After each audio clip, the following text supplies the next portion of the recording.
So good afternoon, everyone. This is the second time we're meeting online. So I think everyone is enjoying the course. And I had received few queries through Gmail.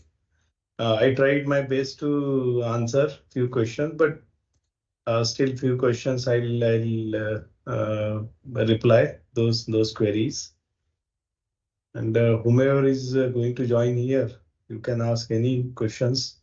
Until now, we have almost, I think, many classes has been there on incineration or chemical transformation of solid waste.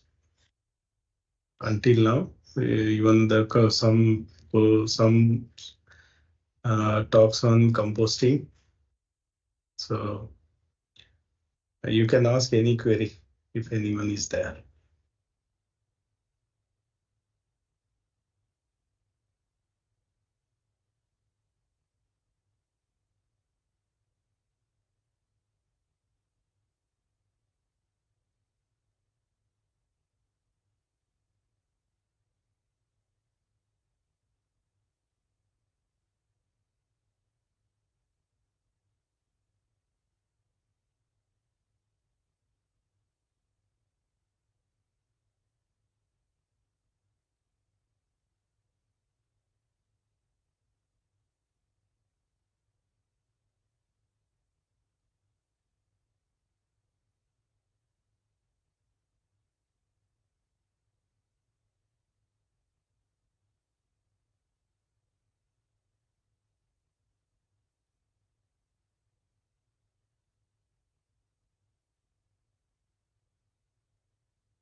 So is anyone is there? You can ask the question or any query regarding this course.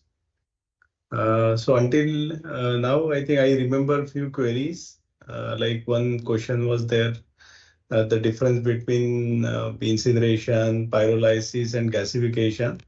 So I was not able to answer that particular question, but just I wrote it like in the answer, like uh, pyrolysis and gasification is required sub-segregation because incineration can be possible for mixed dry waste. You need not to go for sub-segregation. Only the glass item, metal item, or inert item need to be removed out, and those normally can be removed out by the density-based method. Might everyone remember about? We have studied that on density separator. By year, we can the lighter particle we can remove out by the more dense material like metal, glass, and inert. Those things we can feed it into the incineration directly. But for pyrolysis and gasification, again, and the product wise also is different. In the incineration, the temperature normally goes to 800, 900 degree temperature. And as per the solid waste management rule, the temperature should be at least minimum 850 degrees centigrade, as I already discussed in the class. Mm, but again, the challenges behind the incineration is more amount of flue gases are coming out, and also the residues that ashes uh, are huge concentration. I think majorly the slag concentration is very high. But for pyrolysis gasification, uh, the environmental issues not much, but like for to run the pyrolyzer, you require again the energy because the temperature is a um, The temperature sometimes you need to go for 500 degree centigrade or 600 degree temperature, and it is the inert condition, under inert condition. So time to time you have to feed nitrogen gas also to get chemically burning the entire waste. Mm. So, and there the product wise is good actually. You will get good amount of gas. Normally that gas called as syngas, and liquid that tar, and even char is also very popularized one. But that required sub-segregation again. And it's a sub-segregation is again it's very challenging and very costly process, sub-segregation. In India, sub-segregation again belongs to the informal sectors, major cases. Very few cities have proper that sub-segregation, like what we discuss in the MRF, that material where we mostly this all kind of dry waste we can sub-segregate it with the MRF locations. So those mechanically is very challenging, very difficult also.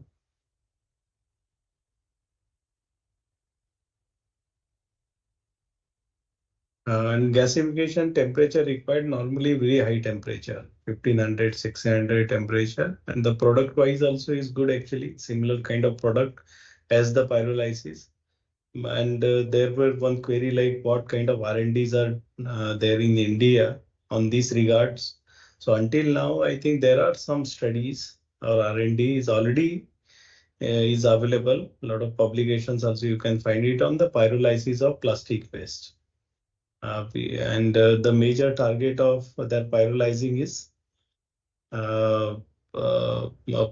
production of oil production. That tar I was saying, that is a oil production. Okay.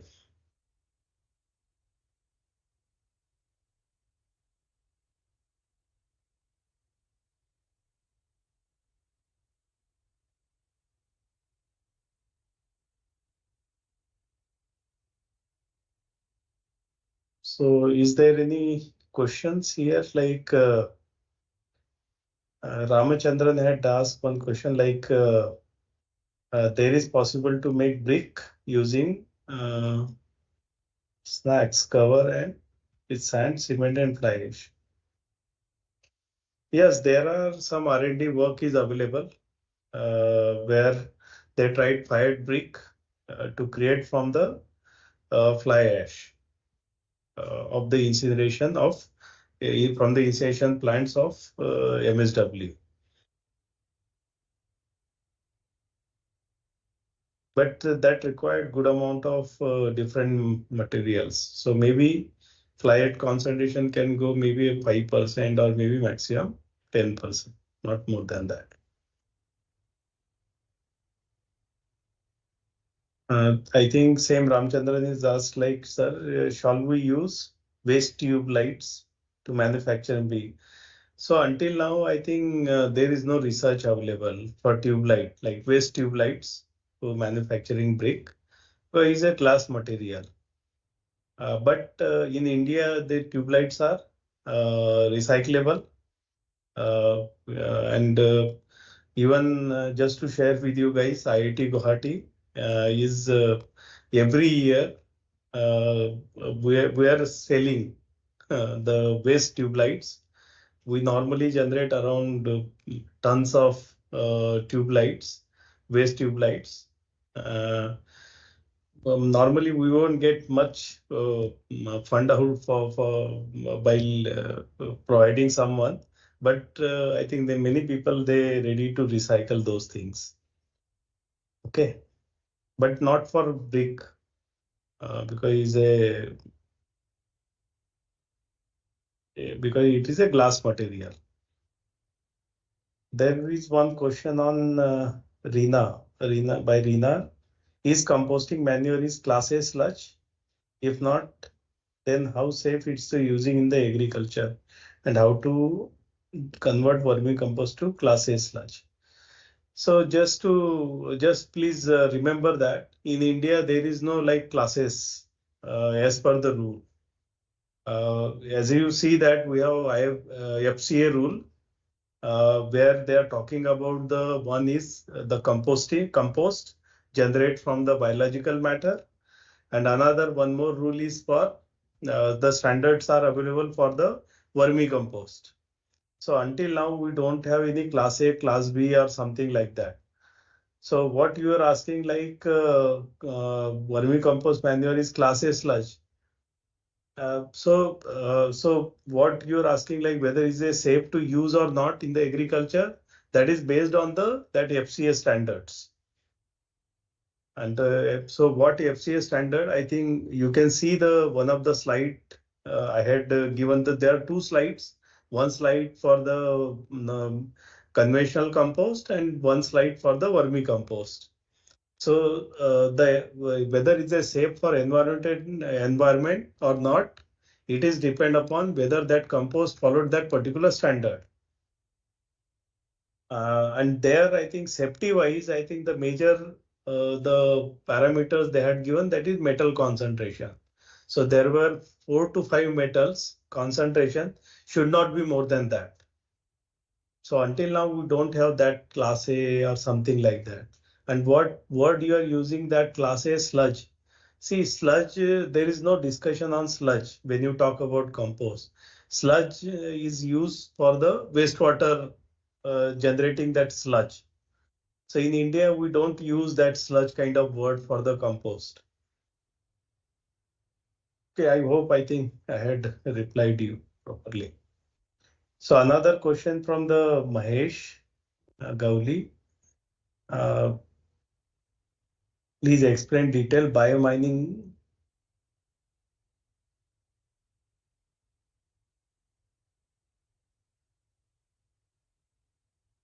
Detailed biomining process of legacy waste, how to tackle the legacy waste where there is space constraint. What are the other different methods of dealing with legacy waste? First thing is that to understand the legacy waste. In India, it says that if it is more than 20 years old, it become legacy, that waste. But many cities have maybe 10 years, 15 years, that waste also, because when this Swachh Bharat mission has been launched, the target was to remove those dumping sites. So what you are asking, biomining process actually, there are under the, if you read the CPHO manual, in the previous class also I told that please read the CPHO manual, where manual has given the complete detail about how best you can biomine the legacy waste. Then other than the CPHO manual, there are special newsletters, documents has been provided by the ministry how best we can do the biomining process. But simply to explain that biomining process and why shoved word that used as a bio, because what they say is under this biomining process, first waste is getting excavated, but before and while in the excavation or after excavation, the larger particle removed by the manually. Like if there is a paper is there or any kind of textile matter or any kind of wood material, anything is there, which is possible to remove by hand, to pick it by the hand, and then the excavated waste go for the windrow composting. So make it in the pile form, which I discussed in the composting process, that the pile composting or windrow composting, make it that pile, and the detention period for that pile will be 30 days. And if it is possible, add some kind of microbial consortia to target to degrade that remaining non-degradable degradable fraction. So there could be maybe 20%, 30% volatile solids could be possible that you target to get degrade during that 30 days period. And then you use feed it into the trommels. So in India, normally we go for 30 trommel. That is very common, many cities. And 30 mm. So the particle which is more than 30 mm, that mostly is a dry fraction, which normally supplied for the cement industry to feed into kiln, a cement kiln. So normally many states have that standard that cement industry should feed, not like it's made it compulsory to feed at least 5% these kind of legacy waste. That is more than 30 mm, and less than 30 mm normally is called as a soil kind of matter.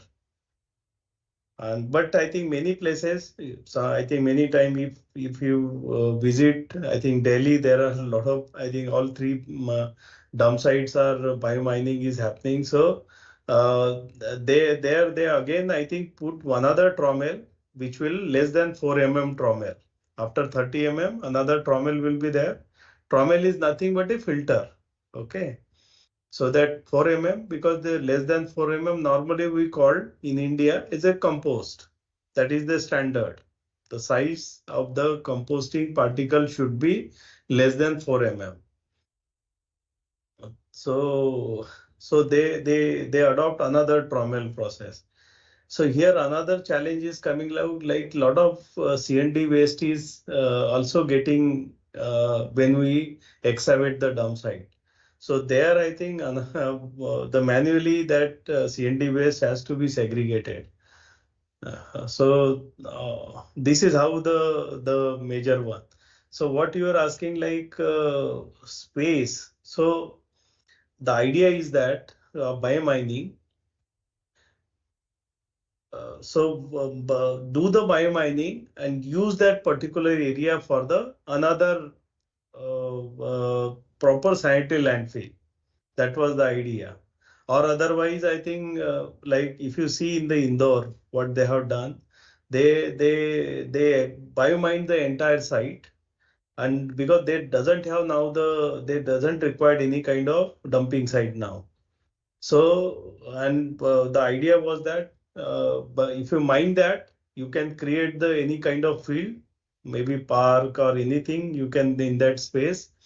And the way for the waste management, you segregated waste, dry fraction will go for recycling or incineration, and bio fraction will go for composting or anaerodization process. Like you know that Asia's biggest biogas plant is there in Indore. So that was the target of biomining process. So, legacy waste, the management is like that. So simply for understanding, when you say the legacy waste, normally is getting segregated in the from 30 mm size trommel, more than 30 mm 30 mm size particles. They mostly is a dry fraction, and it has very good calorific value. Even when in the Guwahati, the biomining is still is going on. So when they started, I think we also collected those fractions. We found that more than 30 mm calorific value, we found almost 4,000 to 5,000 kilocalorie per kg. We had utilized for the pyrolysis. That research still is going on in IIT Guwahati. The pyrolysis of that mixed MSW. But I think it's very common to use in the cement industry. And the 30 mm, lower 30 mm, that is very challenging. I think that study also in IIT Guwahati we're working on. We don't accept that as in compost, but it has very good nutrient value, no doubt. Good amount of nitrogen, phosphorus are there, NPK concentration, but it consists of very huge concentration of heavy metals. So just I think one particular parameter I can share, like if you ask me like how much is the lead concentration in that material, so many times it goes to 5,000 milligram per kg. Means is almost, I think, 0.5 gram in 1 kg, something like that. That kind of concentration of each metals are there. So you can't use in the agriculture area those things. So still, I think that research in the nascent stage in India. Hopefully, we can come up with some kind of solution to utilize that. So wherever this biomining is going on now, those private parties, they are not able to utilize that material. So many places, I think in Delhi, I think they are supplying to other places, but it's not compost kind of material. No. So this is how I think we do the biomining in India. So you can visit any nearby or which city you belong. I believe that that city also is biomining is going on, or maybe they finished until now, because under Swachh Bharat mission, that was one very important challenge was given to the all local authorities, go for biomining in their cities. So just to give an example on for the Guwahati city, they started is around, I think, just after COVID, 2021, something like that. They started, and there are now number of private companies are there. They do the biomining process at any city. So, but still in Guwahati is running right now. So their target could be early to 2025. They will finish the entire site. So, but what is happening, most of the places where they biomining, now they are creating another dumping site nearby. That is the major challenge. Because when you go for biomining, you need to have some alternate solution. So what Indore has done, Indore has first, I think, before biomining itself, they were targeted for the collection of segregated waste. They initially they started one 300 tons per day, one recycling unit, dry fraction, two biogas plants. One is around, I think, 18 tons per day capacity. Another is 20 tons per day capacity. They targeted first. They ran for 1 or 2 years. They learned what are the challenges to run those facilities, operation challenges, and then they, I think, finished the entire biomining process parallelly, and they extended the facility. Now I think one very big biogas plant, a 500 tons per day capacity plant is running. So, but I think other cities I didn't find uh, uh, they're doing biomining, but they doesn't have any alternate disposing facility, like as I explained for the Guwahati.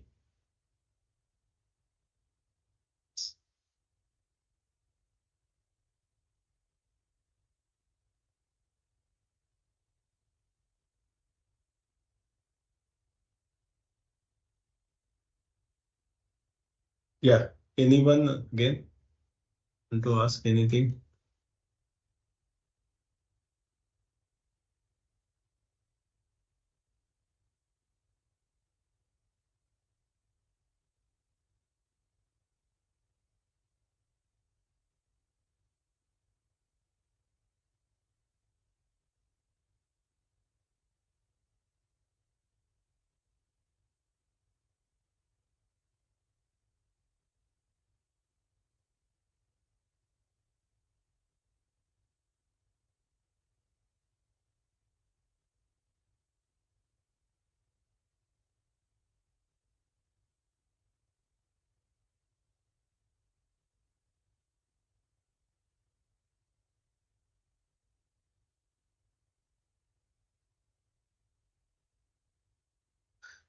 Initially I was talking about that question answer in Gmail. There was another one more important question was that why in India, what is the benefits of the transfer stations, and why India doesn't have much transport stations, something like that.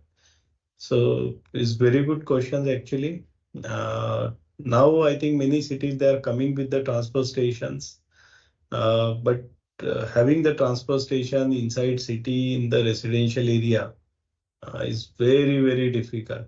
First thing is that finding the land, because land is very challenging finding for the in the city by the further local authority. So if anyone wants to see that, please visit transport stations available in Indore city. How uh, they they they designed the transport stations.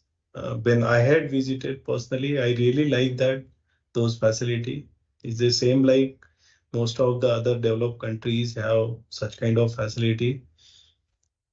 So transport is now actually city has to think about much onto the transport stations, because see now the city sizes are increasing now, and whatever the treatment process, whether it's a compost facility or whether it's a biogas facility or any kind of dry fraction treatment facilities you're planning, that distance from the city could be far away. And when I say 20 kilometer is not enough actually. Sometimes you need to go for 30 kilometer, 40 kilometer. So in that case, your collection will be very challenging. So I think now the city has to think about the transport stations. If not, the 100% transport, 100% waste get collected in the transport station, but at least some of the areas we can target for transport stations. So this one questions from Rajiv. So how to recycle shoe, slippers, belt? Is there any PhD scholar who's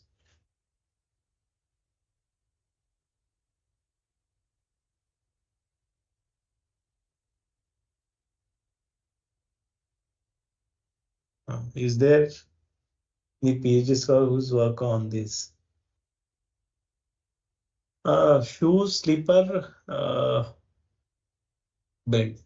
This is a highly recyclable item. So I don't know which PhD scholars are working, but shoe, slipper, belt is a recyclable item. So easily get recycled. See, just remember that in the recycling swirl, and any possibilities of recycling shoes, bags, slippers. Yeah, same. So only challenge in the recycling process, it had to be clean properly. Means there should not be any inert in the material. So if someone is provide me the shoe or maybe see any slipper or belt, it has to be clean properly first. Means there should not be any inert concentration.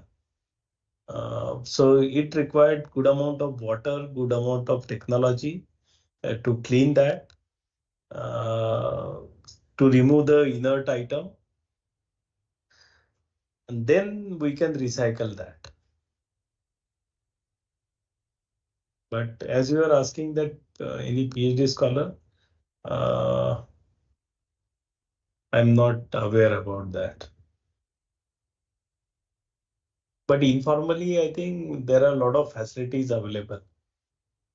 If someone wants to see that,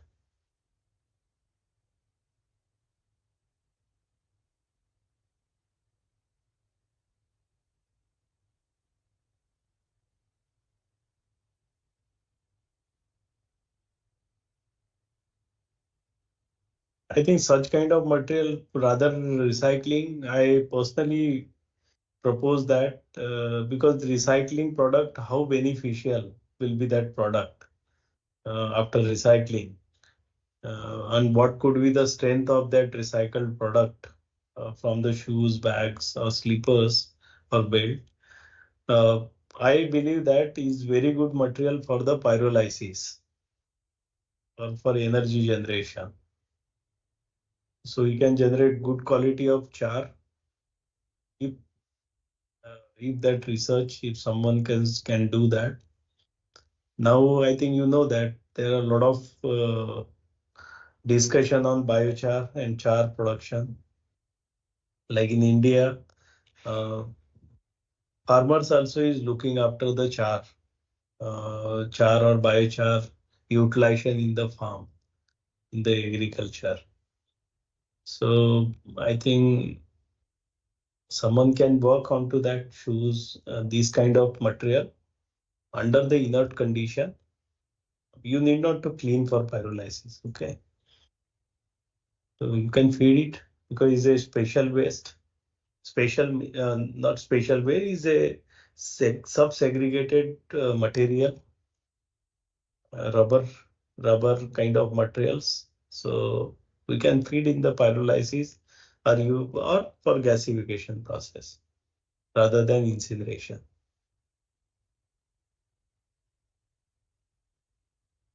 Yes.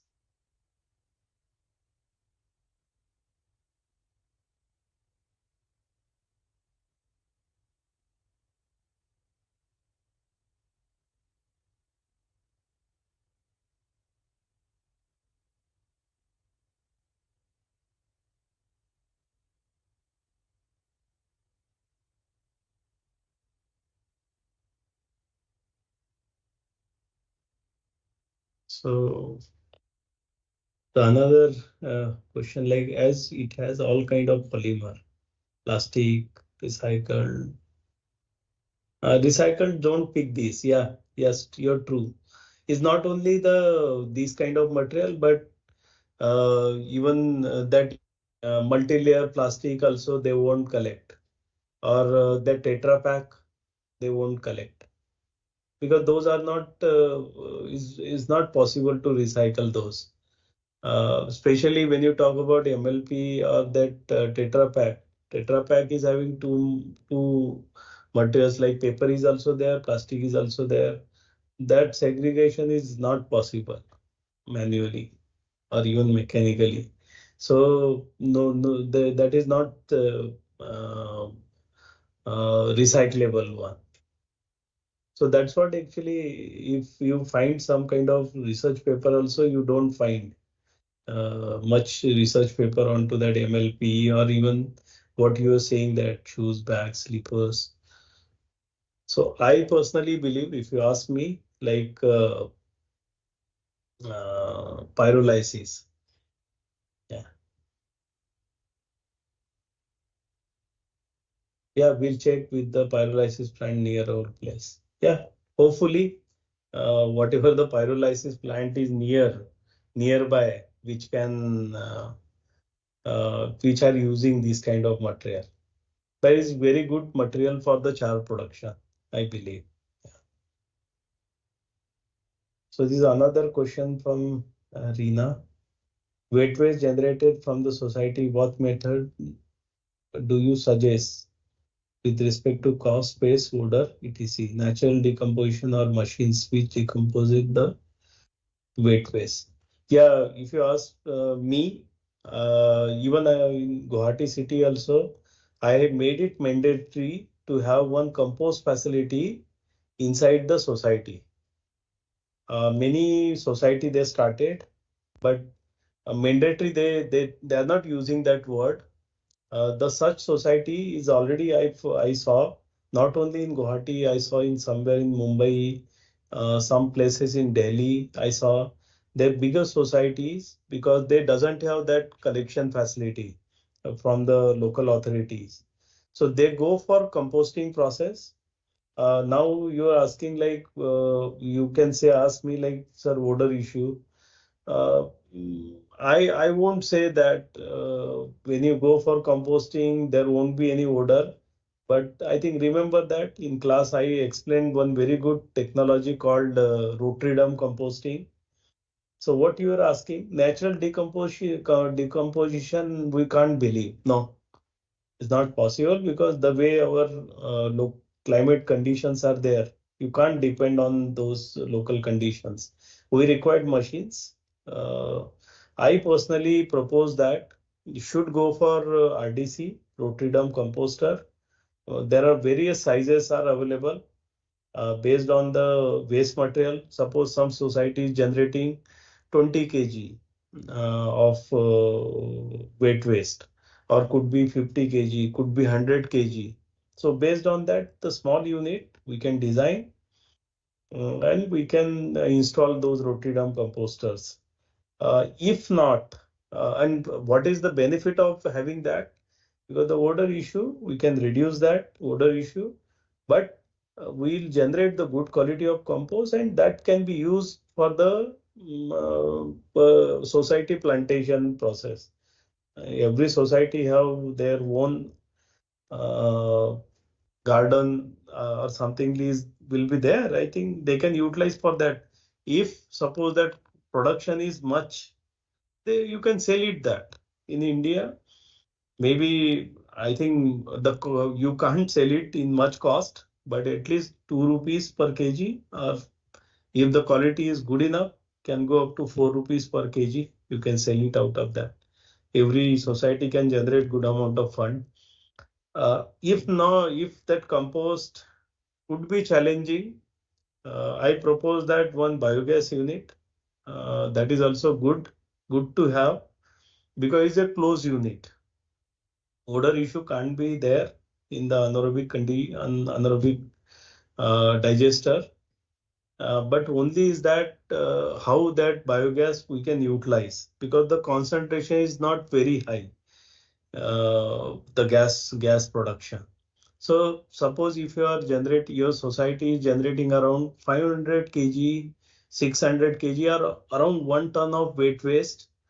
I personally, I'll propose that to have one biogas unit, because that biogas unit by 500 kg to 1000 kg, obviously the energy production, if I'm talking about power production, that could be around 4 to 5 kilowatt hours. Power production could be possible, and that can be utilized for the parking, the lighting the parking area.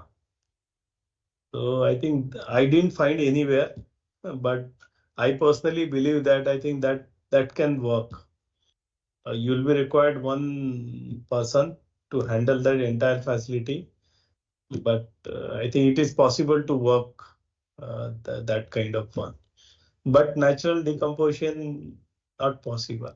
We require some kind of either rotary drum composter or very good biogas units could be possible.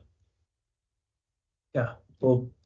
So cost, space, huh? You are asking space, like you don't require much space for that, because in the society almost 40% is open area, 60% is constructed, 40% as per the bylaws, corporation bylaws. So that 40% area, you don't require that much area, but the space I don't think so is a much problem. Cost cost is a issue, but if you see the benefits of having those units, I think cost is required. Say when you say rotary drum composter, obviously uh, because it's a machine, so I think there will be some operation cost, manpower will be required, and machine costs itself, cost will be there. Similarly with the biogas one, but it's a one-time expenditure, and go for either rotary drum composter or biogas units can work for minimum 10 years. So, and through from biogas, the way I think we can generate this much amount of energy or power production, obviously, I think is a win-win situation. Waste management along with that energy generation. But the cost need to be checked.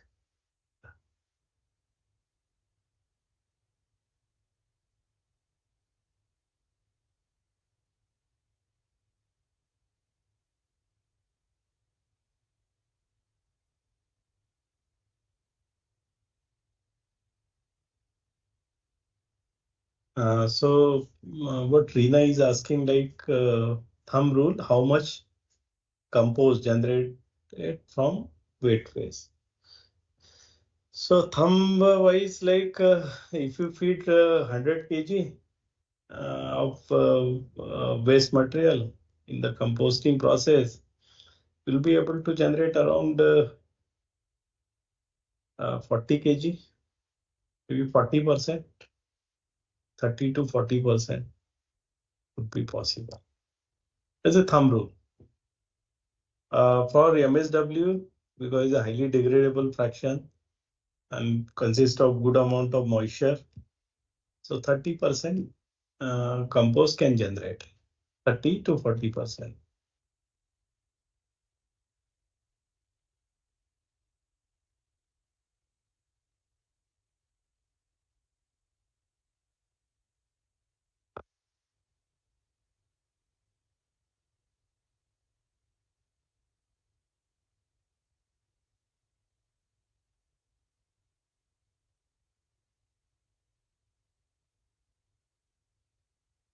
But Reena, I think is a very good query, very good question. So if I think most of our residential society can have such kind of facility, I think is a very good.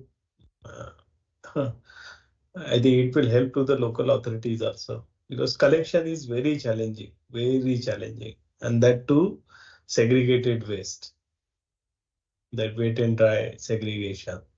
So if any society they can manage the wet waste in their boundaries because a gated community inside their gate, and the dry fraction they can supply to anyone. So there are a lot of and recyclers will like to get that kind of material. So if any society can think about that, the dry fraction they want to sell it, yeah, they can sell it easily. So that dry fraction will have more financially beneficial when there is no wet waste into the dry fraction. If it is possible, I think paper will be very clear paper, no water into the paper, plastic, no contaminants, metal, glass, rubber. I think is a good amount of finance we can generate out of that.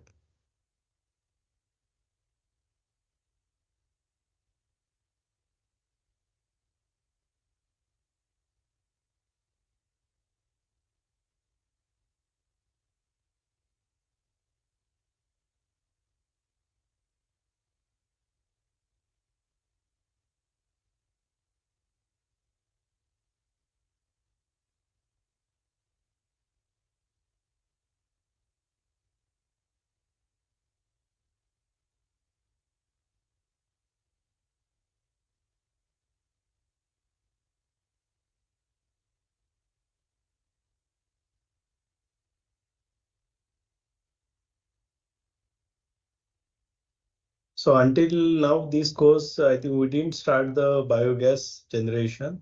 So we'll have a few lectures on biogas generation. So then my biogas, biomining, uh, I think those are the important discussion in this course.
So another query by Rina. Is there any regulation or approval required from government authority for starting any business in this field? No, but I think it doesn't require any kind of approval. If you want to go for these kind of businesses, uh, uh, but I think is okay. I think it doesn't require any kind of approval, government authority. Because, but I think if you're managing waste anywhere else, or if it is in the society, there is no problem. But if you are utilizing that kind of waste somewhere in the city area, so then I think you require the approval from Pollution Control Board and the local authority.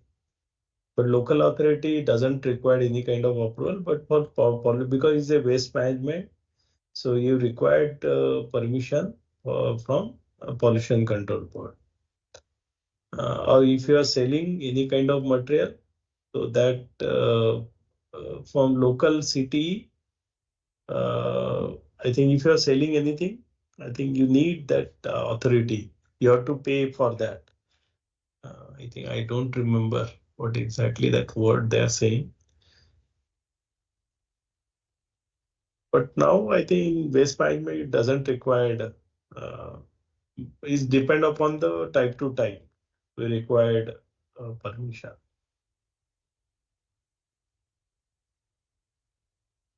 Yeah, so another query from Mahesh. Presence of heavy metals in compost is a major issue. Yes, true. Is again depend upon the raw fraction, raw material. If your raw material is having more amount of metals, obviously in compost also you'll get good amount of metal concentration.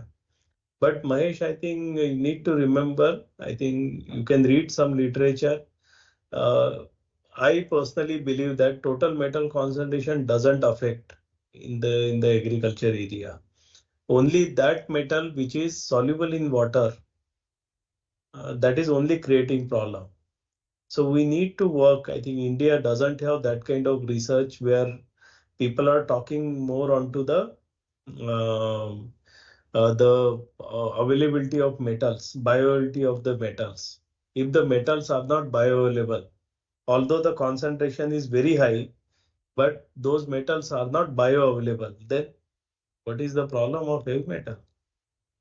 So if you ask me personally, I don't accept that total metal concentration could be very high, or maybe some metal concentration could be very low. If their bioavailability, when I say bioavailability means their like the metal solubility in different pH conditions. So mostly in the agriculture area, the soil, the condition is somewhat acidic condition where the metals are highly solubilized. See, pH goes to 5, 5.5. Like take example, lead is solubilized in water at 5.5 pH. If suppose that pH will be always 7, 7.5, lead won't react. If it is not water soluble, it won't react. So I think there are a lot of research has been done.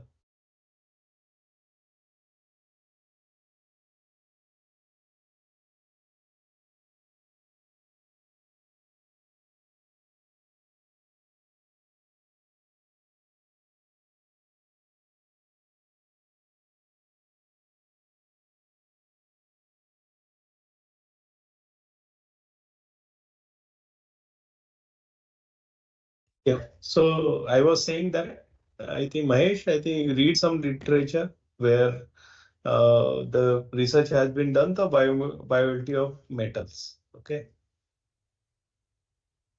But I think you're true that compost have the challenge of heavy metals. Yeah. So another question from Basanta Lakshmi. May I know the solid waste management facility in the IITG? Vasanta, so we have one very big laboratory of waste management that actually, as an IIT Guwahati, that IIT Guwahati doesn't have that facility, but civil engineering department, my own department, have one very special laboratory that named as a solid waste laboratory. This laboratory is having like pilot plants of 10 meter cube, one biogas unit is a running facility where uh, they every day feeding 300 kg around, and we have one very good generators where we're generating power production for the lab. And similarly, we have very good rotary drum composter having 5 meter cube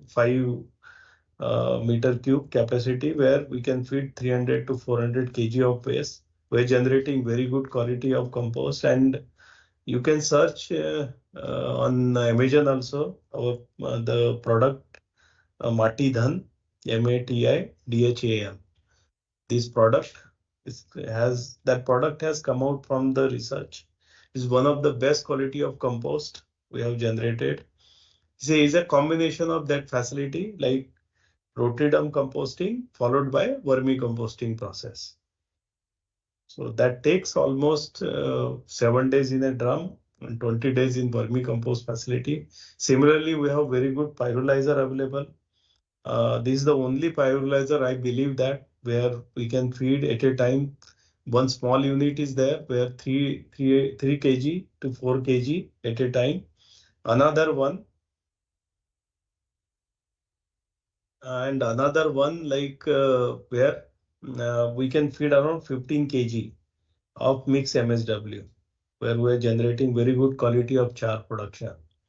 So these are the major facilities what we available in our laboratory. So there is a one question by Mahesh again. Most of the cities are going for Harit branding under Swachh Bharat mission. They send their sample for testing to an authorized lab, but heavy metals are detected in their sample. They get rejected by concerned government authority. Yes. But I think why because those authorized laboratory that does not they are not analyzing that bioavailability of the heavy metals. That's why I think, and you're very correct. Uh, I can share about like we had tested around 20 different compost samples all over India. More than 20, I think, could be around 50 or something like that. I don't remember exactly. That was one of my MTech student research work where he had collected few samples from the field. He purchased from the shop many of the samples online. And I think only 3 samples they follow FCA rule that onto the metal concentration remaining, and one of the product was our own product, that Matithan product, and 2 more products. I think though those products is from not from the that MSW. They were using the some very special kind of raw material for that. Otherwise, you are correct. I think most of those samples get rejected by the government authority because metal concentration is huge.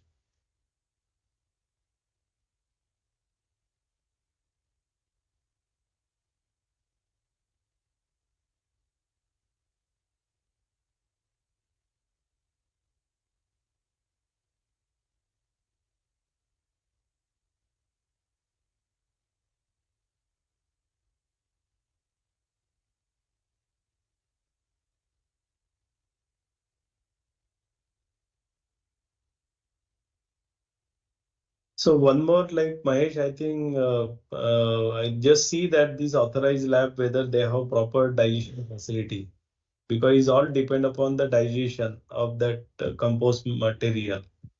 See if their digestion is not correct, they can't get the proper value of heavy metals.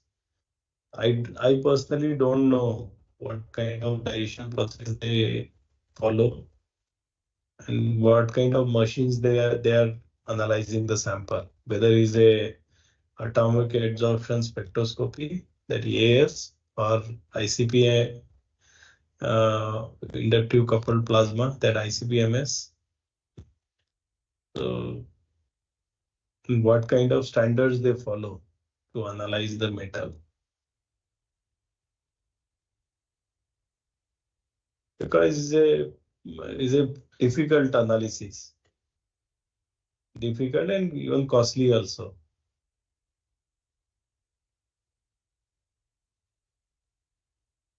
So if you want to use that proper standards, Mahesh, cost of one metal, 1,000 milligram per liter, one standard is costing around 5,000, 6,000 rupees, the 100 ml.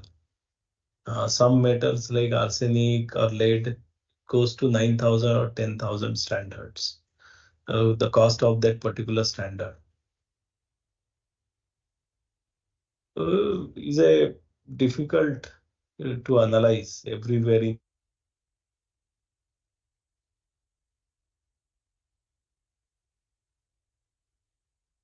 But if you test for the cow dung also, you will get good amount of metal concentration.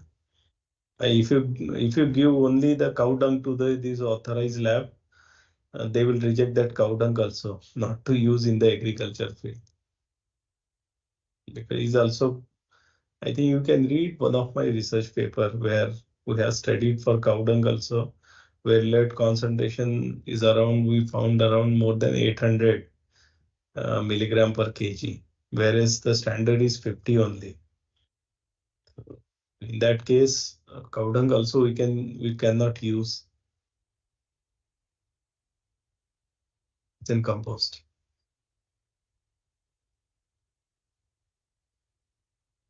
That's what actually the discussion is on, to that bioavailability of those metals, not the total concentration.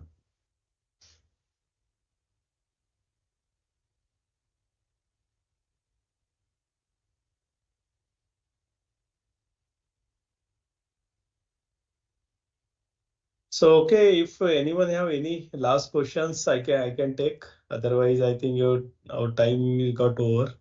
As I enjoyed your questions, and hopefully, I think remaining classes you'll enjoy. We'll meet one more time again, and hopefully most of you will try to join uh, to have any kind of queries. And the questions had been asked today. I personally was, I think, is good for us, uh, for both of us actually. Yeah. So okay, so today we finish our schedule session. So we'll meet next time. And please, I think, be with us in this course, because the exam is in the next month. So prepare for the exam very well. Okay. Okay then. Yeah. So bye bye, everyone.